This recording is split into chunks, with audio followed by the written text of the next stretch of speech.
Hello mga beshi, dahil wala nga pong pasok, tanghali na nga po ako nagising. Bago nga po ako lumabas ng kwarto, niligpit ko nga po muna itong pinaghigaan ko. Ilang araw na nga po walang pasok, naiinip na nga po ako sa bahay. Sana nga po malis na nga po yung mga bagyo mga beshi. Dahil hindi nga po lahat okay yung kalagayan mga beshi. Kamusta naman po, sana okay lang kayo? Pagkatapos ko nga po mag-ilamas, tinaas ko na nga din po yung blind. Binuksan ko na nga din po yung bintana para pumasok yung grasya. Nagsuklay na nga po ako ng book dahil magsisimula na nga po ako gumawa ng activity. Kahit wala nga po kaming pasok, pero tututunan pa nga din po ako mga beshi. Dahil may sinasend po yung teacher ko na gagawin namin. Dito nga mag-isa nga po ako nagsasagot mga beshi, nag-spelling quiz nga po kami. Itatype nga lang po sa comment section yung sagot. Salamat po dahil may advisor akong masipag. Pagkatapos nga po ng gawain, naglinis na nga po ako ng bahay. Kailangan ko nga magsipag dahil may video mga beshi. Habang bata nga po tayo, kailangan nga po natin matuto ng gawaing bahay. Habang may ginagawa nga po kami ni Mama, si Papa naman po nagluluto ng almusal namin. Tulong-tulong nga po kayo para mabilis matapos yung trabaho. Sakto naman po day up ng Papa ko, walang pasok. Madala nga lang po kami kumain ng noodles. Dahil hindi nga po ito pwede kainin araw-araw mga beshi. Gumawa nga po pala ako ng tuna nuggets kapon, meron nga po kaming natira. Hindi ko pa nga na-upload yung video. Bukas naman yung i-voice over ko. Inurungan ko na nga din po yung pinagkainan namin. Sino nga din po dito yung nag-uurong mga beshi. Pagkatapos ko nga po mag-urong, inayos ko na nga din po yung photocard ko. Karamihan nga dito mga bigay ng followers ko. Pati na din mga kaklase ko. Yung iba nga nakuha ni Mama sa mystery box na nagtitinda siya.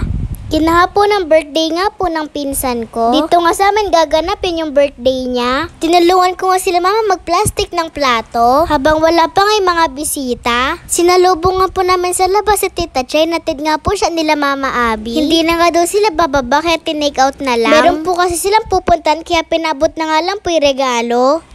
Inabot na nga din ni Atini regalo namin. May payakap pa nga dalawa, kala mo namang di nag-aaway mga beshi. Nagdatingan na nga yung mga bata kaya kinanta na namin si Sophie ng birthday song. Happy birthday to you. Happy birthday to you. Happy birthday, happy birthday, happy birthday to you. Happy birthday, Sophie. Blow. Yay! Nakaterno pa nga kami ni Atina sa may birthday. Pagkatapos ka namin mag-picture, pinakain na nga din po yung mga bisita. Ang sasarap nga ng handa, paparami na naman nga po ako ng kain nito.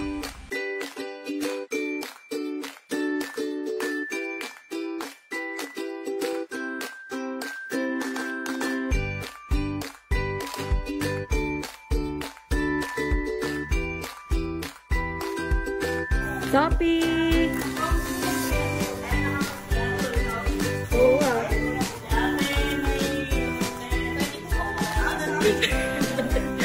Dahil na, oy Lovely, tumatalikod ka pa.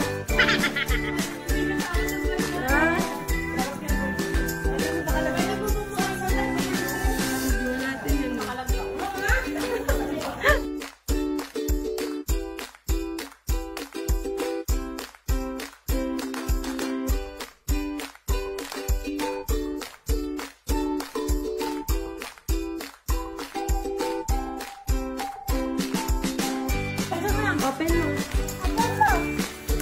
Wow!